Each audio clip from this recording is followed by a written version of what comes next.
Hi hello everyone, in this video we will see the medical termination of pregnancy act 1971। ठीक है, जो original act था वो कब आया था? 1971 के अंदर आया था।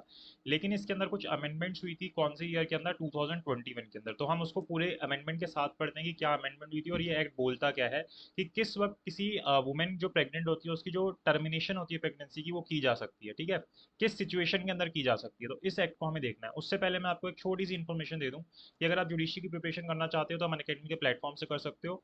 और इसके लिए आप आज एनरोल कर सकते हो on Unacademy platform by using my code Kushank KUSHANK। Free classes आप ज्वाइन कर सकते हो।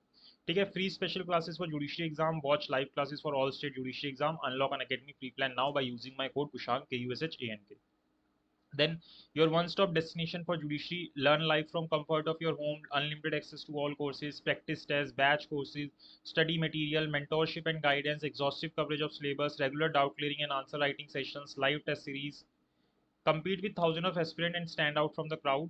Special classes features: interactive live classes, polls for learner, raise a hand, never miss a class, lecture notes, anytime, anywhere you can attend your class.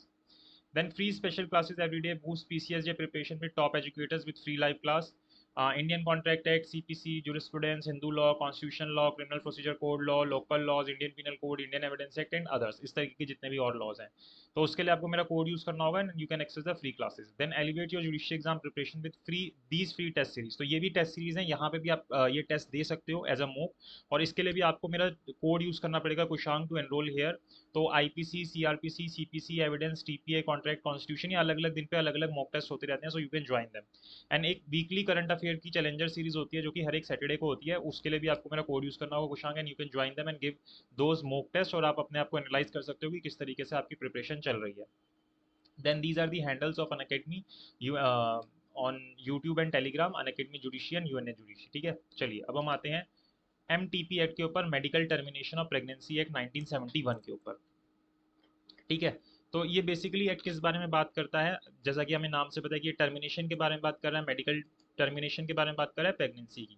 तो फिर वही बातें हो जाती हैं कि ये बेसिकली सर्टेन प्रेगनेंसीज जो होती हैं उनके बारे में बात करता है। ऐसा नहीं कि आप हर एक प्रेग्नेंट वुमेन को यहाँ पे लेके आ सकते हो। वो कुछ पर्टिकुलर हैं, सर्टेन प्रेगनेंसीज है जिनको हम टर्मिनेट कर सकते हैं और जिनकी टर्मिनेशन कर सकते हैं। और वो कौन करेगा? रजिस्टर्ड मेडिकल प्रैक्टिशनर्स ही करेंगे। ठीक है, तो अब यहाँ पे वही बता रखा है कि इस एक्ट को क्या बोलेंगे, कहाँ पे एक्सटेंड होगा। होल ऑफ इंडिया के अंदर एक्सटेंड होगा। मेन चीज़ जो है हमारी कि ये होल ऑफ इंडिया पे एक्सटेंड होगा। तो कुछ डेफिनेशंस ये रखी हैं। ठीक है, इतनी इंपॉर्टेंट है नहीं है। इसके अंदर सबसे मेन सेक्शन आता है सेक्शन 3। वेरी इंपॉर्टेंट सेक्शन, जो कि सेक्शन 3 ही सबसे इंपॉर्टेंट सेक्शन है इस पूरे एक्ट के अंदर। छः में जितने सेक्शन है, 6-7 सेक्शन है, उनमें सबसे इंपॉर्टेंट सेक्शन सेक्शन 3 है। जिसके अंदर में बता रखा है कि जो प्रेगनेंसी होती है वो कब टर्मिनेट होती है। ठीक है, मेडिकल प्रैक्टिशनर के कहने पे। तो a registered medical practitioner shall not be guilty of any offence, कि अगर कोई रजिस्टर्ड मेडिकल प्रैक्टिशनर टर्मिनेशन कर रहा है प्रेगनेंसी की, तो उसको हम ये नहीं बोलेंगे कि कोई ऑफेंस कर रहा है। ठीक है, किसी भी लॉ के अंदर, चाहे आईपीसी हो या ये वाला कोड हो या कुछ भी हो, किसी के अंदर ये नहीं बोलेंगे कि वो कोई ऑफेंस कर रहा है। ठीक है, if pregnancy is terminated bye in accordance with the provision of this act. अगर वो टर्मिनेशन किस हिसाब से करता है? इस एक्ट के हिसाब से करता है। इस एक्ट के अंदर जो चीज बता रखी है उस हिसाब से करता है। तो क्या बताता है ये act? Subject to the provisions of subsection 4, a pregnancy may be terminated by registered medical practitioner. तो अब ये बता रखा है कि इन सिचुएशन के अंदर जो रजिस्टर्ड मेडिकल प्रैक्टिशनर होता है वो टर्मिनेशन कर सकता है। ठीक है, where the length of the pregnancy does not exceed 20 weeks. सबसे पहले आपको टाइम ड्यूरेशन दे रखी है कि अगर अभी जो प्रेगनेंसी का पीरियड है वो 20 वीक्स को एक्सीड नहीं किया, यानी कि जो प्रेगनेंसी है अभी वो 20 वीक से ज़्यादा की नहीं हुई है, तो वहाँ पे आपको एक सिंगल मेडिकल प्रैक्टिशनर की, जो रजिस्टर्ड मेडिकल प्रैक्टिशनर है उसकी अप्रूवल लेने की जरूरत होती है और आप यहाँ पे टर्मिनेशन करवा सकते हो। लेकिन कब करवा सकते हो वो भी बता रखा है, किन किन सिचुएशन में करा सकते हो। ऐसा नहीं कि किसी की भी 20 वीक्स की हुई और वो करवा सकते हैं, इन सिचुएशन में करा सकते हो, वो बता रखी है। इसी तरीके से अगर 20 वीक से ज़्यादा हो गए हैं लेकिन 24 वीक से कम हुए हैं, तो वहां पे आपको क्या करना पड़ेगा? एटलीस्ट 2 रजिस्टर्ड मेडिकल प्रैक्टिशनर की अप्रूवल लेनी पड़ेगी। तो अगर 20 वीक से कम है तो सिंगल, और 20 वीक से ज़्यादा है, 24 वीक से कम है तो दो की, और 24 वीक से ज़्यादा हो गए तो अभी यहाँ पे अलाउ नहीं किया गया। उसमें भी किया जाता है, उसके रीजन आगे दिए गए हैं। अब यहाँ पे ये जो मेडिकल प्रैक्टिशनर है, एक या दो जो भी हैं, उनके ओपिनियन के अंदर फॉर्म्ड इन गुड फेथ, वो क्या ओपिनियन रखते हैं कि अगर इस प्रेगनेंसी को आगे कंटिन्यू किया जाएगा तो उसके कारण क्या होगा? The continuance of pregnancy would involve risk to the life of the pregnant women, की अगर इस प्रेगनेंसी को आगे कंटिन्यू किया जाता है तो इसके कारण जो वुमेन है, जो भी प्रेग्नेंट है, उसकी लाइफ को क्या है? रिस्क है। या फिर ग्रेव इंजरी टू और फिजिकल और मेंटल हेल्थ, या फिर अगर वो इसको आगे कंटिन्यू रखती है तो उसकी फिजिकल या मेंटल हेल्थ को ग्रेव इंजरी रहेगी। तो ऐसी सिचुएशन के अंदर जो रजिस्टर्ड मेडिकल प्रैक्टिशनर है वो टर्मिनेशन कर सकते हैं, वो अलाउ कर सकते हैं कि इसकी जो प्रेगनेंसी है उसको टर्मिनेट किया जाए। सेकंड, या फिर वो क्या ओपिनियन रखते हैं that there is substantial risk that is the child were born, कि अगर जो बच्चा है वो पैदा हो जाएगा, it would suffer from very serious physical और मेंटल एबनॉर्मिलिटी, तो उस बच्चे को क्या होगा, कोई फिजिकल या मेंटल एबनॉर्मिलिटी होगी, वो भी बहुत ही सीरियस नेचर की। तो यानी कि दोनों में से अगर किसी को खतरा होता है, यानी कि जो मदर है, जो प्रेग्नेंट वुमेन है, उसको अगर खतरा है, या फिर जो चाइल्ड जो पैदा होने वाला है उसको खतरा है, तो उस सिचुएशन के अंदर ये जो मेडिकल प्रैक्टिशनर होते हैं वो अलाउ कर सकते हैं कि ये टर्मिनेशन किया जाए। अब यहाँ पे क्लॉज ए के लिए इसने क्या बोला है, जो 20 वीक्स वाली बात हो रही है, where any pregnancy occurs as a result of failure of any device or method use by women for or her partner for the purpose of limiting the number of children or preventing pregnancy की, यानी कि दोनों में से partners में से जिन जिन लोगों की भी प्रेगनेंसी है, जो मेल और फीमेल है, उन लोगों ने क्या किया था, कोई ना कोई मेथड यूज किया था कि जिसके कारण उनकी प्रेगनेंसी ना हो, जो भी प्रिवेंटिव मेथड्स होते हैं, प्रिकॉशंस उन्होंने ली थी। The anguish cause by such pregnancy may be presume to constitute a grave injury, तो अब यहाँ पे उन्होंने तो प्रिवेंशन ली थी, लेकिन उसके बावजूद भी क्या हो गया, यहाँ पे प्रेगनेंसी हो गई। ठीक है, तो ये जो प्रेगनेंसी होगी वो क्या करेगी, उसके कारण उनको क्या होगा, ग्रेव इंजरी होगी मेंटल हेल्थ की, किसको, प्रेग्नेंट वुमेन की, क्योंकि वो रेडी नहीं थी इस चीज के लिए। तो उसको हम यहाँ पे इंक्लूड कर लेंगे क्लॉज ए के अंदर, कि इसके कारण उसको ग्रेव इंजरी हो रही है मेंटल हेल्थ के लिए, तो वहां पे अलाउ कर दिया जाएगा। और एक्सप्लेनेशन टू के अंदर क्या कह रहा है कि फॉर द पर्पस, अच्छा यहाँ पे देखना वर्ड एनी वुमेन है, पहले ये सिर्फ होता था मैरिड के लिए, तो अभी ये जो 2021 के अंदर ऐड ऑन हुआ था ना, एनी वुमेन वर्ड कर दिया था। तो चाहे आप मैरिड हो अनमैरिड हो, उससे कोई फर्क नहीं पड़ेगा, अगर आप लोगों ने जो मेथड है वो यूज किया था एंड स्टिल प्रेगनेंसी हो जाती है, then you can go to the registered medical practitioner, और आप उनको ये चीज बता सकते हो, ये चीज कर सकते हो, एंड देन आपको अलाउ कर दिया जाएगा।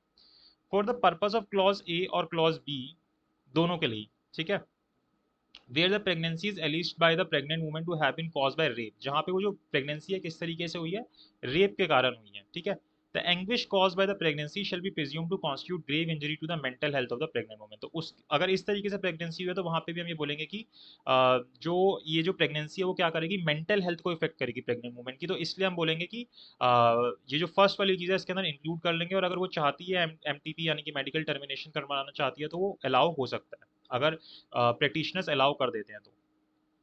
देन 2A को ऐड किया गया, ये क्या बोलता है, the norms for registered medical practitioner whose opinion is required for termination of pregnancy at different gestational age shall be such as may be prescribe rules made under this act, तो ये rules बनाए जाएंगे, section 6(5) पढ़ेंगे, वहाँ पे बता रखा है कि स्टेट गवर्नमेंट जो है रूल्स बना सकती है, तो उस हिसाब से ये चीज़ें जो है वो डिसाइड की जाएंगी।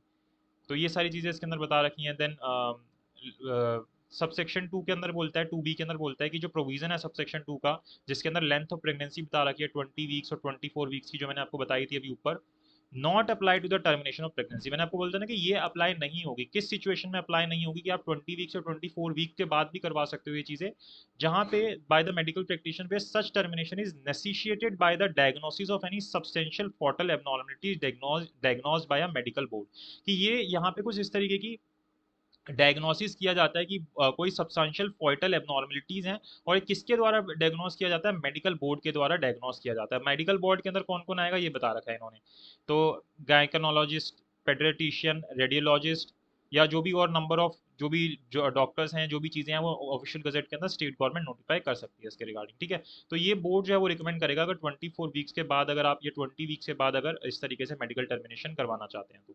और ये चीज़ एक ऐड ऑन की गई कि हर एक स्टेट गवर्नमेंट या यूनियन टेरिटरी जो वो क्या करेगी, नोटिफिकेशन निकाल के ऑफिशियल गजट के अंदर ये बोर्ड जो है वो कॉन्स्टिट्यूट करेगी, जिसको हम मेडिकल बोर्ड बोल रहे हैं इस एक्ट के पर्पस के लिए, कि वो अपने फंक्शंस को कर सके। तो पहले ये चीज़ नहीं होती थी कि हर एक स्टेट या यूनियन टेरिटरी को इस हिसाब से डायरेक्शन दी गई हो, अब ये डायरेक्शन दे दी गई है, तो उनको ये कॉन्स्टिट्यूट करना बोर्ड कंपलसरी है, बोर्ड के अंदर ये मेंबर्स होंगे।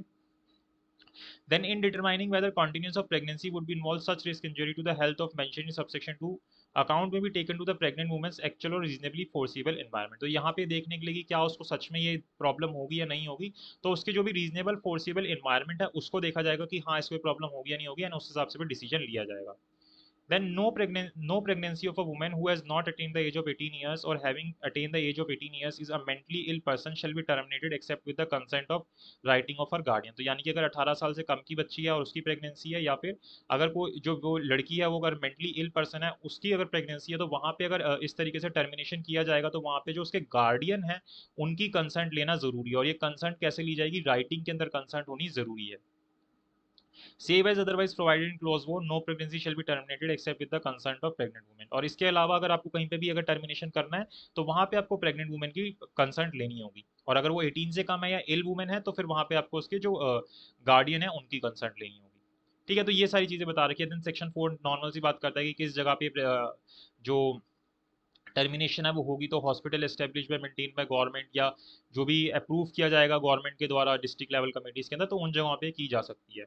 ठीक है, देन 5 के अंदर बता रहा है कि जहाँ पे सेक्शन 3 और 4 जो है अप्लाई नहीं होगा उन सिचुएशंस को बता रखा है, इतना इंपॉर्टेंट नहीं है। Protection of privacy of women they रखा है कि पहले नहीं था, ये अभी 2021 के अंदर ऐड किया गया कि इसकी जो एक तरीके से जो मेडिकल प्रैक्टिशनर है वो रिवील नहीं करेगा उस वुमेन का नाम और जो भी अदर पर्टिकुलर्स है जिसकी भी टर्मिनेसी हुई है। सिर्फ किसको ये रिवील किया जा सकता है, जो भी अथोराइज पर्सन है लॉ के द्वारा, जैसे जो भी जरूरत है लॉ के अंदर उनको किया जाएगा जो लॉ के थ्रू अथोराइज पर्सन है। ठीक है, देन फिर ये सेंट्रल गवर्नमेंट के पास पावर है कि वो रूल्स बना सकती है इसके रिगार्डिंग। और इसके बाद सेक्शन 7 के अंदर रेगुलेशंस बनाने की पावर दे रखी है स्टेट गवर्नमेंट को। तो then protection of action in good faith की ये जो चीज़ें हैं सारी गुड फेथ के अंदर होगी, ये सारी चीज़ें इसके अंदर बता रखी हैं। बस इतना ही दे रखा है सेक्ट के अंदर। तो आई होप आपको समझ आया हो कि सेक्ट के अंदर क्या दे रखा है। आपको वीडियो अच्छी लगी तो लाइक कीजिएगा, शेयर कीजिएगा और चैनल को सब्सक्राइब जरूर कीजिएगा।